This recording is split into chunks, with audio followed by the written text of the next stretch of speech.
जय जवान जय किसान, हमारी एकता जिंदाबाद, लड़ेंगे लड़ेंगे। इस महान भूमि सासाराम के आप तमाम आदरणीय बुजुर्गों का, माताओं बहनों का, किसान मजदूर भाइयों का, नौजवान दोस्तों का, दुकानदार साथियों का, नौकरी करने वाले, छोटा मोटा व्यवसाय करने वाले, अपने खून पसीने से अपना भरण पोषण करने वाले आप तमाम नागरिकों का मैं क्रांतिकारी इस्तकबाल करता हूँ, आपका हार्दिक अभिनंदन करता हूँ। मैं अपनी बात रखूं उससे पहले इस मंच पर उपस्थित विभिन्न राजनीतिक दल के नेतागण और हरियाणा से चलकर, दिल्ली से चलकर हमारे बीच पधारे हुए दीपक जी, मनदीप जी और योगेंद्र जी का मैं बिहार की धरती पर क्रांतिकारी स्वागत करता हूं, उनका हार्दिक अभिनंदन करता हूं। दोस्तों, आप सब लोगों को पता है आज 22 मार्च है और आज बिहार दिवस है, और बिहार दिवस के इस मौके पर बिहार में ये किसान महापंचायत हो रही है। दिल्ली से जो साथी चल करके आए हैं, आपके बिहार पे, आपकी उम्मीद पे इनको वादा करें ना कि हम लोग हिला करके रख देंगे, पक्का ना? तो बिहार दिवस के मौके पर आज बिहार राज्य की स्थापना हुई थी। दिल्ली से आए हुए साथियों से मैं ये कहना चाहता हूं, किसान आंदोलन किसानों को बचाने का, उनको उनकी आमदनी को बढ़ाने का महज आंदोलन नहीं है। किसान आंदोलन इस देश में देश को बचाने का आंदोलन है, और देश को बचाने का जो आंदोलन होता है, बिहार की एक क्रांतिकारी धरती बढ़ चढ़ करके उसमें हिस्सा लेती है और उसको अगले मुकाम तक, उसको अंजाम तक पहुंचाती है। बिहार दिवस के इस मौके पर आप तमाम बिहार वासियों का स्वागत करते हुए मैं अपने बाहर से आए हुए साथियों को ये कहना चाहता हूं, मीडिया में हम लोगों को कवरेज नहीं है सर, लेकिन ऐसा नहीं है कि बिहार में किसान आंदोलन नहीं हो रहे हैं। अभी पूर्व के हमारे वक्ताओं ने आपको बताया कि लगातार दिल्ली में चल रहे आंदोलन के समर्थन में बिहार के विभिन्न इलाकों में किसान आंदोलन हो रहे हैं, और मैं खुद ये दूसरी किसान महापंचायत एड्रेस कर रहा हूं, उसको अटेंड कर रहा हूं, और कई राज्य स्तरीय प्रोग्राम हो रहे हैं। और कल शहीद आजम भगत सिंह सुखदेव और राजगुरु की शहादत दिवस है। उसके अगले दिन 24 तारीख को बिहार विधानसभा का घेराव करने का कार्यक्रम आयोजित किया गया है। लोगों को यह लगता है, लोगों को नहीं लगता है, दरअसल लोगों को लगाया जाता है। इसका बैटरी खत्म हो गया, इस सरकार की तरह है। लोगों को लगता नहीं है, दरअसल लोगों को लगाया जाता है। एक एक घंटा टाई सूट लगा करके, बढ़िया मेकअप करके पत्रकार लोग शाम में बैठ करके बताते हैं कि ये आंदोलन सिर्फ पंजाब और हरियाणा का आंदोलन है।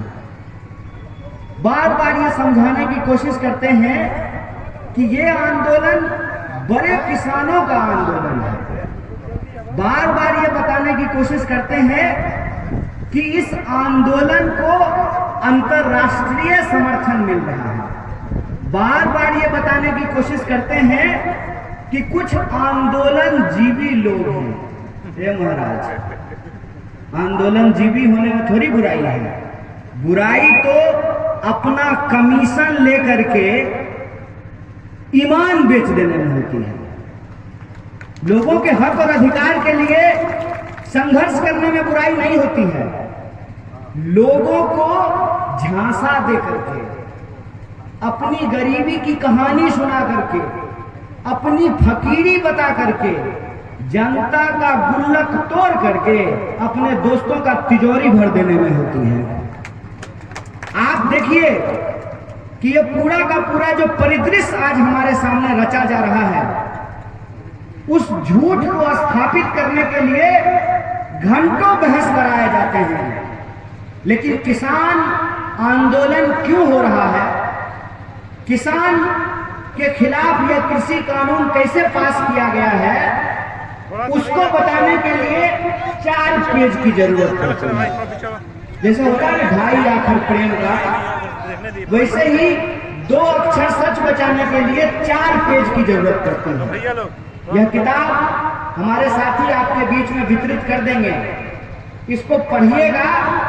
और खास करके मोदी जी का कोई अगर कट्टर समर्थक मिल जाए ना, तो उसको भी पढ़ाइएगा और उससे पूछिएगा कि उसको ऐसा क्यों लगता है कि पूरी कायनात उसकी मोहब्बत के खिलाफ है।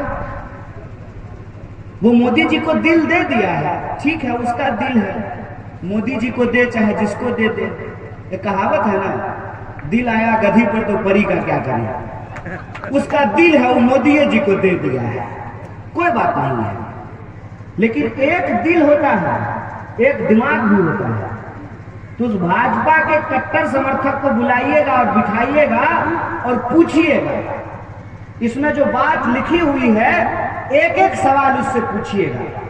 पहला सवाल, एक बात बताओ, जब किसान कृषि बिल मांग ही नहीं रहे थे तो जबरदस्ती ये कृषि बिल सरकार उनको क्यों देने के लिए तैयार है? किसान कोई बोला कि हमको कृषि बिल दे दीजिए, कि जबरदस्ती की भलाई क्यों? सरकार के मंत्री आते हैं और टीवी में बैठ करके कहते हैं कि ये कृषि बिल किसानों की भलाई के लिए लाई गई है, और किसान कहती है हमको भलाई नहीं चाहिए। बाबू रे बाबू, बाजार में जैसे चूहा मारने वाला दवा मिलता है, घुसिएगा झोला लेकर के कि कान में बजना शुरू कर देगा, चूहा मारने का दवा ले लीजिए, खटमल मारने का दवा ले लीजिए, उरीस मारने का दवा ले लीजिए। अरे नहीं चाहिए यार, हमारे घर में खटमल नहीं है, हमारे घर में चूहा भी नहीं है, तो चूहा मारने का दवा खरीदिएगा।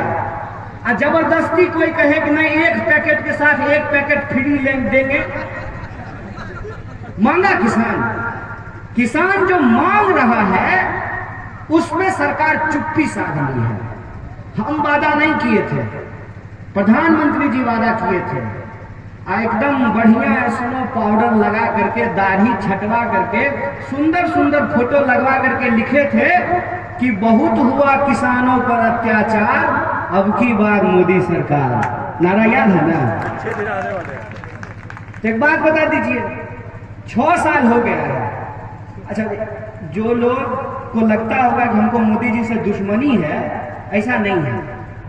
मोदी जी से कोई दुश्मनी नहीं है, खाली हमको दिक्कत इस बात का है कि कोई इंसान अपनी गरीबी को बेच करके, अपने ईमान को बेच करके जब देश के बेईमानों का तिजोरी भरने लगता है तो उससे सवाल पूछना जरूरी है। वही सवाल हम पूछ रहे हैं।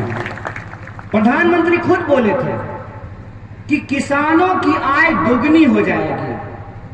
किसी किसान के पास चले जाइए और उससे कहिए और पूछिए कि आपकी आय दुगनी हुई है। कोई किसान अगर आपको ऐसा मिल जाए जो कहे कि हाँ हमारी आय दुगनी हो गई है, और जरा सरकार ये बता दे कि ये कृषि कानून किस तरीके से किसानों की आय को दुगनी कर देगी।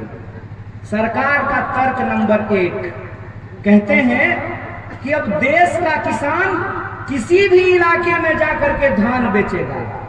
ये धान का कटोरा है ना, रोहतास की धरती है ना, है?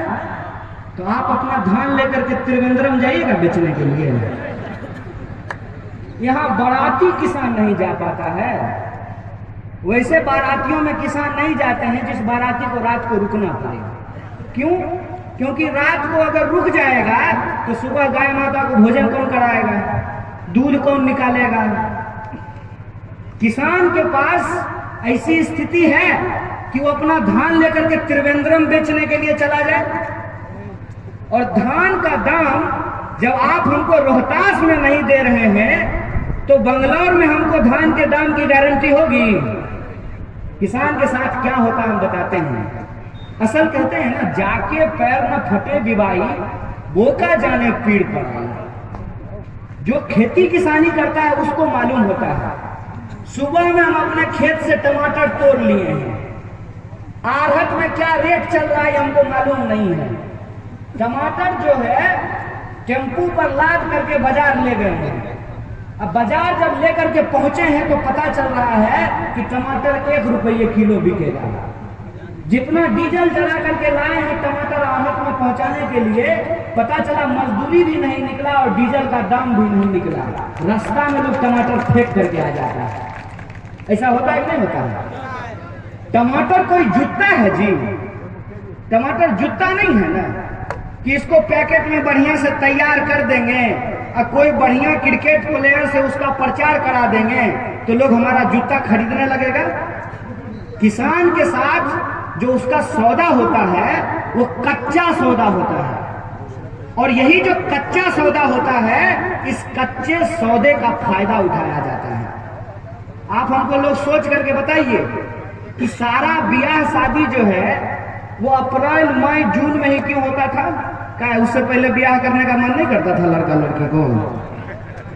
तो सब ब्याह जो है वो अप्रैल मई और जून में ही क्यों होता है?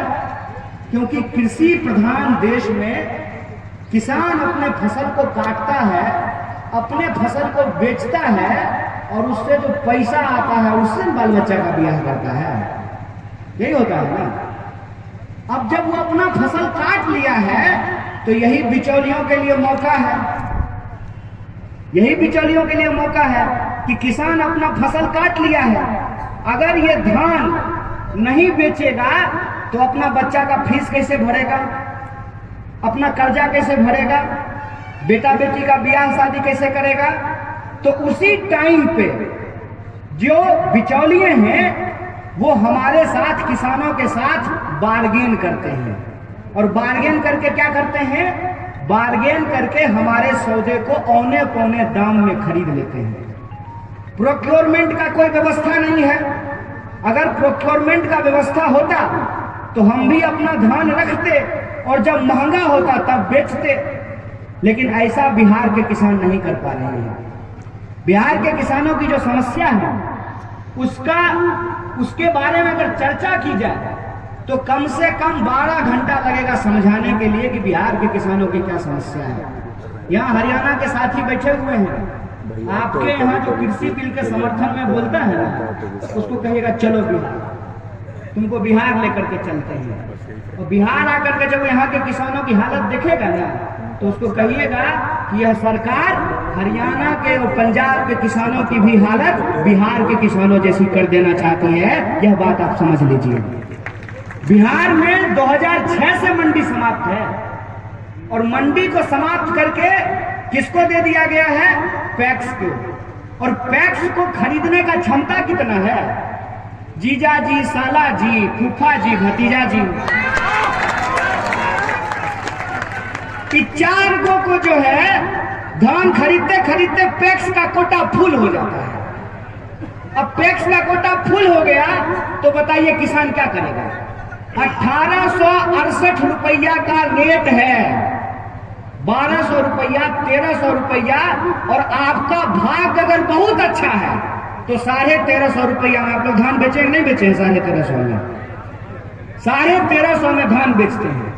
और पैक्स में भी जो खरीद होती है सर जान लीजिए 1868 का रेट है और 1700 रुपया, वहां भी 168 रुपया का बेईमानी होता है, घूस लिया जाता है 1600 का। लीजिए 100 रुपया का और बेईमानी हो गया। खुलेआम किसानों के सौदे के साथ सौदेबाजी होती है और उनका कोई माय बाप नहीं है, उनको कोई पूछने वाला नहीं है। मैं एक आंकड़ा आपको देता हूं, बिहार में 50,000 मीट्रिक टन का जो है खरीद हुआ है गेहूं का, और बगल में है मध्य प्रदेश, वहां पर 139 लाख मीट्रिक टन गेहूं खरीदा गया है। कहा है भाई, मध्य प्रदेश का गेहूं है और हमारा गेहूं क्या है? गोबर। क्या है हमारे गेहूं में? क्यों बिहार के किसानों के गेहूं की खरीद नहीं हो रही है? और एक भी चीज की एमएसपी पे खरीद नहीं है। न मखाना का खरीद, न मक्का का खरीद, न सरसों का खरीद, न दाल का दलहन का खरीद, न धान का खरीद, न गेहूं का खरीद। किसी चीज का खरीद एमएसपी पे नहीं होता है। और किसानी की ऐसी दुर्दशा अगर बिहार में नहीं होती, सर शौक से नहीं जाते हैं कश्मीर में रोड बनाने के लिए। शौक से जाते हैं क्या? शौक से जाते हैं मुंबई में भैया बोल करके गाली सुनने के लिए? भाजपा का नेता बोलता है बेशरम, वो जो गोयल है, मुझे याद है वो स्टेटमेंट में उस समय दिल्ली में था। भाजपा का नेता बोलता है दिल्ली में कि बिहारी लोग आकर के दिल्ली को गंदा करें। अरे बकलोल, हम लोग गंदा कर देते हैं? तुम्हारा गंदगी हम साफ करते हैं, तुम्हारा कचरा ढोते हैं, तुम्हारा ठेला खींचते हैं, तुम्हारे लिए सब्जी बेचते हैं, तुम्हारी सड़कें बनाते हैं, तुम्हारी बिल्डिंगें बनाते हैं, क्योंकि हम जिसको वोट देते हैं वो बेईमान है। अगर वो ईमानदार होता तो सारी ट्रेनें बिहार से दिल्ली, कलकत्ता, बंबई नहीं जाता। फिर पंजाब के लोग भी आपके खेत में एको को पंजाबी मिला है मजदूरी करते हुए? एको को हरियाणवी, एको को मराठी? और आप चले जाइए, यहाँ बैठे हुए हैं, आपके खेत में बिहारी मजदूरी करता है ना? आपके खेत में क्यों करता है? इसलिए करता है कि यहाँ की खेती और किसानी को तबाह कर दिया गया, यहाँ खेती और किसानी को बर्बाद कर दिया गया। एक बहुत बड़ी आबादी बिहार की ऐसी है जिसके पास जमीन है ही नहीं, और पता नहीं कितना दिन से सुनते आ रहे हैं कि भूमिहीनों को बिहार में 2 डिसमिल जमीन दिया जाएगा। सरकार चुन करके चौथी बार आ गई है, लेकिन 2 डिसमिल जमीन किसी को नहीं दिया गया है। कहते हैं गैर मजरूआ जमीन का मालिक सरकार होता है, तो सरकार का मालिक कौन होता है? सरकार की मालिक जनता होती है ना। तो गैर मजरूआ जो जमीन है, जिसका कागज किसी के पास नहीं है, जो सरकार की जमीन है, क्या उस जमीन पर भूमिहीनों से खेती नहीं कराई जा सकती है? कोऑपरेटिव नहीं बनाया जा सकता है?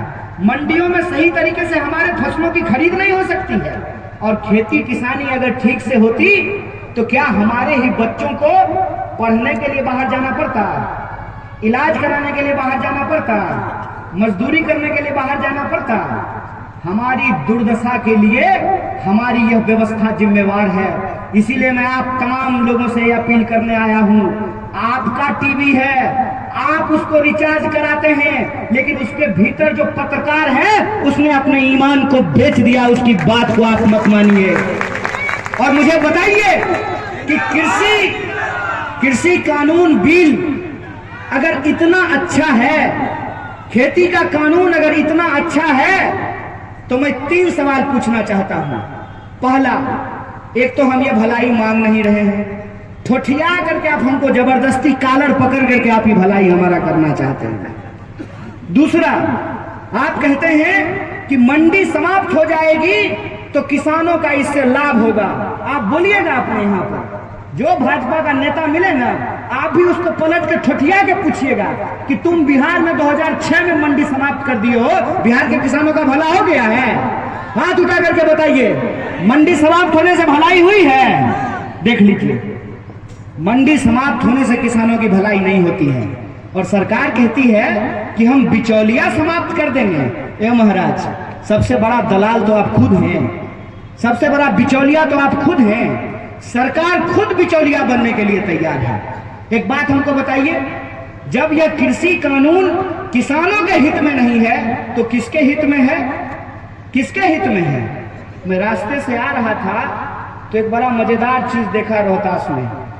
ट्रैक्टर के बोनट को अंडा पेंट पहनाया हुआ था, देखेंगे नहीं?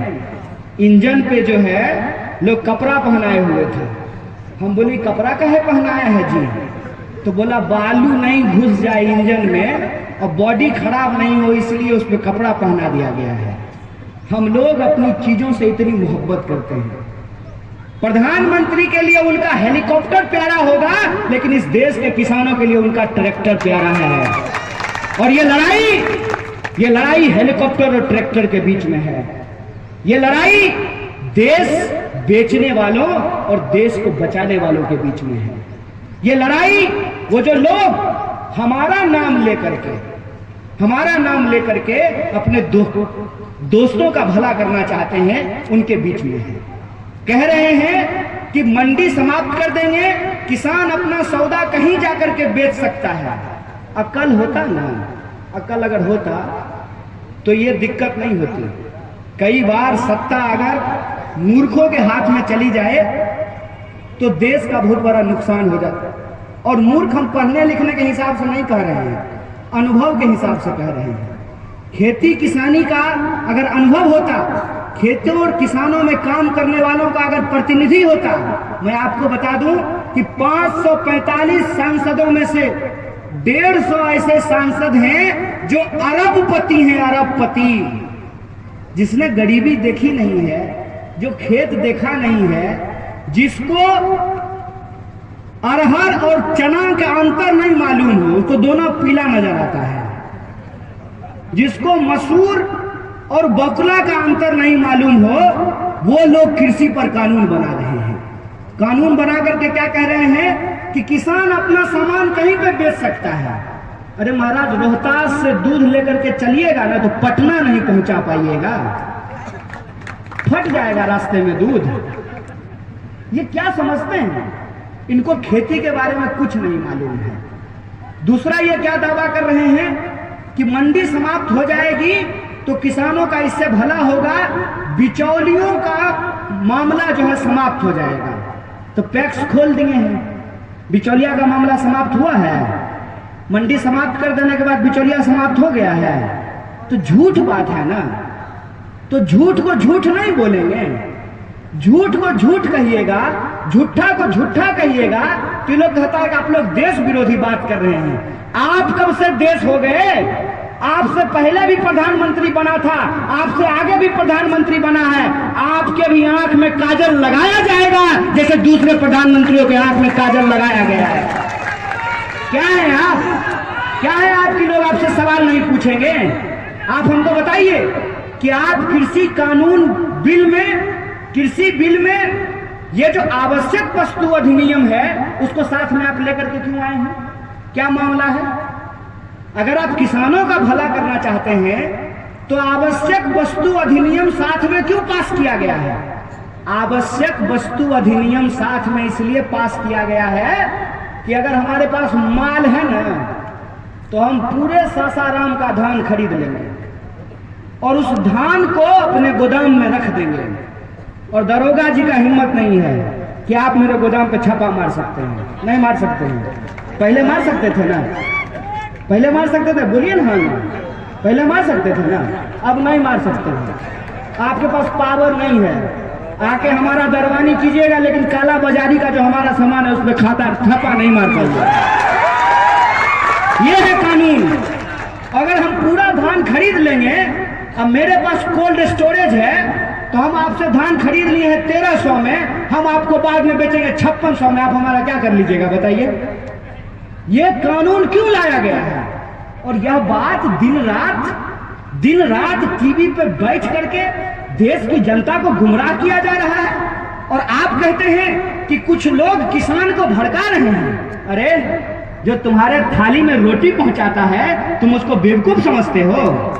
जिस देश में ये गाना गा करके, ये गाना सुन करके हम बड़े हुए हैं, मेरे देश की धरती सोना उगले उगले हीरे मोती, मेरे देश की धरती, उस देश में आप किसानों को देशद्रोही कह रहे हैं। जिस किसान का बच्चा बंदूक लेकर के सीमा पे खड़ा होकर के इस देश की रक्षा करता है, उसके माँ बाप को आप देशद्रोही कह रहे हैं। हमको एक मंत्री बताइए, एक मंत्री जिसका बेटा फौज का नौकरी करता हो। क्या सिपाही जी, मंत्री का बेटा जाता है फौज में? मुख्यमंत्री का बेटा, अंबानी का बेटा, अदानी का बेटा? आपके पिताजी क्या करते थे? किसान है ना। आप बंदूक लेकर देश का रक्षा कर रहे हैं ना, तो आपके माँ बाप देशद्रोही हैं? देशद्रोही बताइए? ये बेईमानी है, ये बेईमानी सरेआम हमारे आंख के सामने में हो रहा है और इस बेईमानी को लोग समझ ना जाए, इसीलिए गुमराह किया जाता है। गए हैं ना आप लोग वहां मेला देखने के लिए? मौत का कुआं होता है उसमें, तो मौत का कुआं में एक होता है ड्राइवर, एगो लड़की ऐसा ही खड़ा रहती है वहां पर। आइए आइए मौत का कुआं देखिए। देखे कि नहीं? जादू देखे हैं? जादू, जादू में क्या होता है? दायां बायां करके कागज उठा करके नोट बना देगा। एक बार ऐसे ही स्टेशन के बाहर एगो जादू हो रहा था। एगो जादूगर क्या किया, एगो लड़का से कागज मांगा, उसको रुपया बना दिया। हम खुश हो गए, हमको बहुत अच्छा लगा। मेरे हाथ में कॉपी था, हम बोले सर आप ही ले लीजिए, सबको नोट बना दीजिए। तो बोला भक भारी बुड़बक हो तुम जी, कागज से अगर हम नोट बना लेते तो हम जादू दिखा करके पैसा मांग रहे होते। ये कहानी मैं आपको क्यों सुना रहा हूं? ये कहानी मैं आपको इसलिए सुना रहा हूं कि ये जो जादूगर अपनी जादूगरी दिखा रहा है, इसकी जादूगरी इसलिए चल रही है कि हमने अपने मुद्दों पर सोचना बंद कर दिया है, हमने अपने सवालों पे विचार करना बंद कर दिया है। रोज हमको एक नया मुद्दा दे दिया जाता है। भोरे भोर उठिए, आपके व्हाट्सएप पे गुड मॉर्निंग का मैसेज आएगा, और गुड मॉर्निंग के मैसेज के बाद धर्म बचाने का मैसेज आएगा, और रात को जब 12 बज जाएगा तो टीवी पे 2 तरह का प्रचार आता है सर, सिर्फ 2 तरह का रात को 12 बजे के बाद प्रचार आता है। एक प्रचार आता है मर्दाना कमजोरी कैसे दूर किया जाए, और दूसरा प्रचार आता है कि कौन अंगूठी खरीदिएगा तो आप जो है सबसे अमीर आदमी बन जाइएगा। एक बात बताइए, हम भारत के लोग हैं और ये बिहार की धरती है। बिहार इस बार फणीश्वर नाथ रेणु का जन्म शताब्दी वर्ष मना रहा है, और हमारी आंचलिकता इतनी मशहूर रही है कि बिहार के लोग अपने आप में पूरी की पूरी एक संस्कृति, पूरा का पूरा एक देश समेट करके चलते हैं। हम कमेरों की जात हैं सर। दशरथ मांझी ने छेनी हथौड़ी लेकर के पहाड़ काट करके रास्ता बना दिया था। हम अपनी मेहनत से, अपनी काबिलियत से अपनी जिंदगी को जीना चाहते हैं, उसको बेहतर करना चाहते हैं, लेकिन हम अपने मुद्दों पे सोच ना सके। इसीलिए जो बाजारू लोग हैं, जो मर्दाना कमजोरी और धर्म बचाने का और आपको धनी बनाने का अंगूठी बेचते हैं, वो हमसे हमारा मुद्दा छीन लेना चाहते हैं, और आपस में मिलकर के रहने वाले लोगों को जात और धर्म के नफरत की आग में झोंक करके समाज का नुकसान करना चाहते हैं। एक बात सोच करके बताइए, क्या कहते थे ये लोग? सबका साथ। तो बीसीसीआई का सेक्रेटरी बनाने से पहले अमित शाह, गृह मंत्री है आपका पुलिस जी, बीसीसीआई का सेक्रेटरी बनाने से पहले वो जो बेबी शाह है, जय शाह, उसको सेक्रेटरी बनाने से पहले सबका साथ लिया था। आप जो पत्थर लेकर के जाते हैं फेंकने के लिए, तो सोचते हैं नफरत के नाम के आपके हाथ में पत्थर थमा दिया है और अपने बेटा को बीसीसीआई का सेक्रेटरी बना दिया है। सोचिए इस बात को कि सत्ता पे आए किस बात के लिए, कि हम बेकारी समाप्त करेंगे। समाप्त हो गई। 45 साल में देश में बेरोजगारी सबसे ज्यादा है, और सर हम आपको बता रहे हैं अभी तो बस शुरुआत है। जय किसान हो गया है, जय जवान होना बाकी है। जिस दिन बेकारी के सवाल पे ये नौजवान अपने इसी मोबाइल को अपने लड़ने का हथियार बना दिए, उस दिन सरकार को घुटनों पे ला करके छोड़ेंगे। हमको इसका पूरा भरोसा है, हमको इस बात का भरोसा है। आज नहीं तो कल। ड्रीम गर्ल कहानी में अच्छा लगता है। जीवन की सच्चाइयां बहुत कठिन होती है, और जीवन की सच्चाइयां ये है कि एक एक करके रोज हमारे सरकारी संस्थानों को बेचा जा रहा है। कैसा राष्ट्रवाद है भाई? कोई राष्ट्रवादी सरकार देश की राष्ट्रीय संपत्ति को कैसे बेच सकती है? किस तरीके से एक ही समाज में एक ही समय में कई तरह की व्यवस्था कैसे हो सकती है? कैसे हो सकता है दरोगा जी का आपका पेंशन बंद हो जाएगा और विधायक जी का पेंशन बंद नहीं होगा? ये कैसे हो रहा है? चोरी करके, बेईमानी करके, डकैती करके एक बार विधायक बन जाइए, जिंदगी भर पेंशन चलेगा, और राइफल लेकर के 18 घंटा नौकरी करिए, तब पर भी आपका बच्चा स्कूल में पढ़ता होगा ना, तो पूछता होगा पापा क्या करते हैं, कहता होगा दरोगा, कहता होगा खूब घूस लेते होंगे। नहीं, घूस खाली दरोगा लेता है, घूस खाली सिपाही लेता है। ये पूरी की पूरी व्यवस्था ऐसी बनाई जा रही है कि लोकतंत्र तो है, सरकार को चुनने का अधिकार तो हमको है, लेकिन हम सरकार से सवाल नहीं पूछ सकते हैं। काहे भाई, राजा हैं क्या आप? लोकतंत्र में कौन राजा होता है? लोकतंत्र में जनता राजा होती है। योगेंद्र जी जो है एक बड़ा अच्छा कहानी सुना रहे थे कि मोदी जी आंख में आंख डाल करके झूठ बोलते हैं, बिहारियों का इनका इलाज करने के लिए आता है। आज न कल इनका इलाज हम ही करेंगे सर।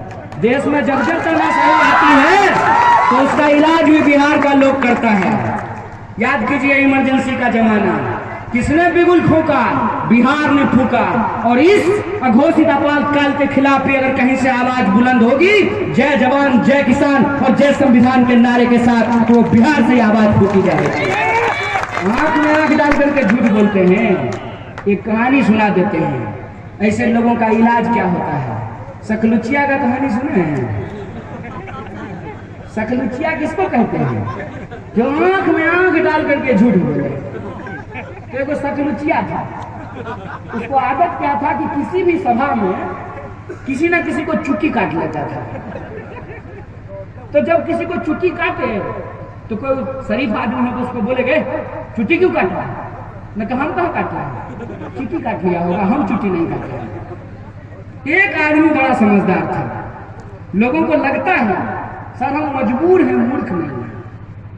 हमारी मजबूरी है कि हम काम करने के लिए देश के अलग अलग हिस्से में जाते हैं, हम मूर्ख नहीं हैं।